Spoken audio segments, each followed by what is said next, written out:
This is Captain Atom and issue number 8, and I'm constantly looking for a good DC book to cover on this channel that sticks.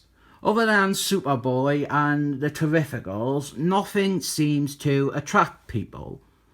Like the Spectre. I have a huge Spectre collection, but all them videos got like 8 views. So now let's try Captain Atom Ant. I've got all his series and I think I've reviewed some before.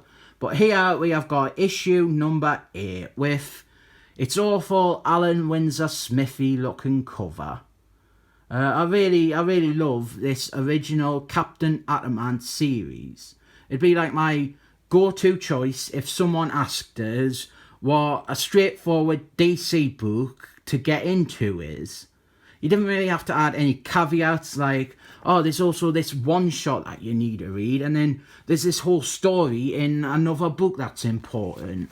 It's just 58 issues of a series and 2 annuals, and I consider this one to be a classic issue. This is about one of his more standout villains, who also isn't quite a villain because she ends up being a bit like his Catwoman. Talking about Barbie here. She was actually an hard Firelord baddie, but she was repurposed as a Captain Atom Ant character. And for some reason, Captain Atom Ant and Firelord, they were always linked together throughout this run. And also in Firelord's book, they were always teaming up or fighting each other or sharing characters or ideas.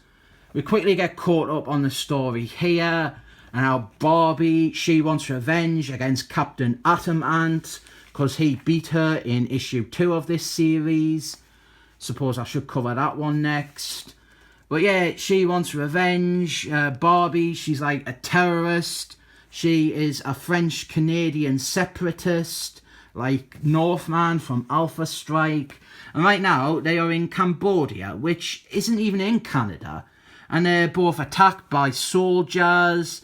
She uses Captain Atom Ant's invulnerable body as a human shield, which is a fun visual. It's a fun idea. This is a recommend if you want to stop this video and go and get it. I will cover the whole thing. The story is quite obviously Captain Atom Ant and Barbie. They're trapped behind enemy lines, and the would-be enemies, they develop an understanding and a kinship. I'm sure it's a story you have seen before, but did any of those stories have downtime moments with obvious chess metaphors?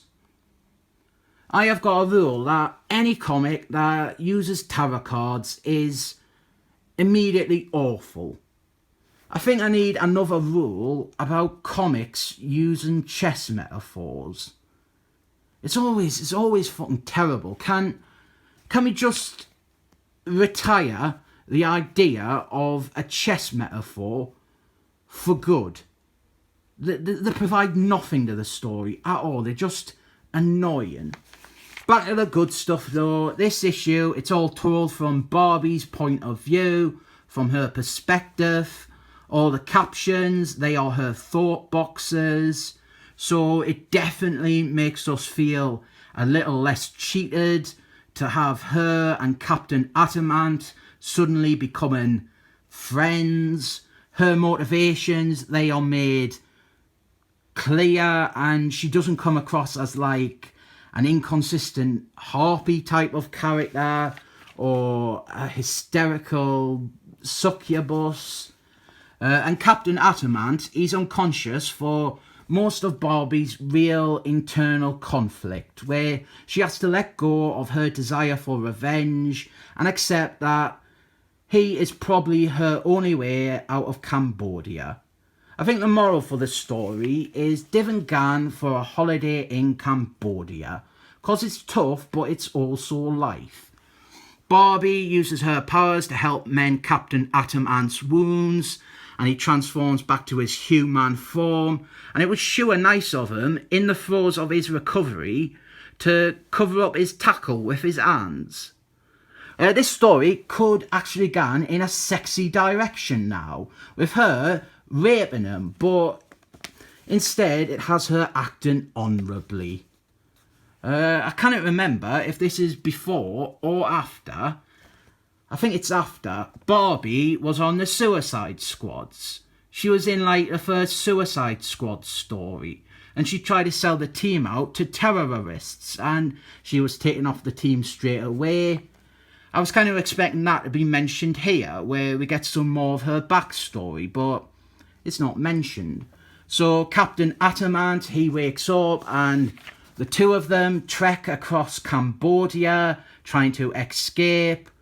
I will say one criticism is that we didn't really get to see much from Captain Atamant's side, in terms of him having to come to accept her. But we do have a bit where he saves her from falling off a cliff, even though it might reopen his wound.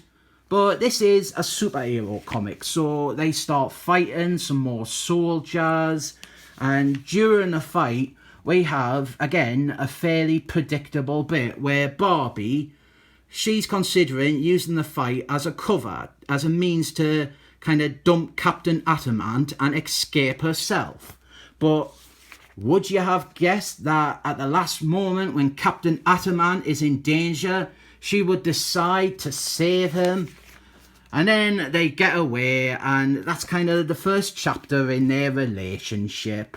They do end up banging and that, but this is more of a stepping stone towards that, rather than going straight for the sexiness. I do love this book, so it's getting a 7 thumbs up.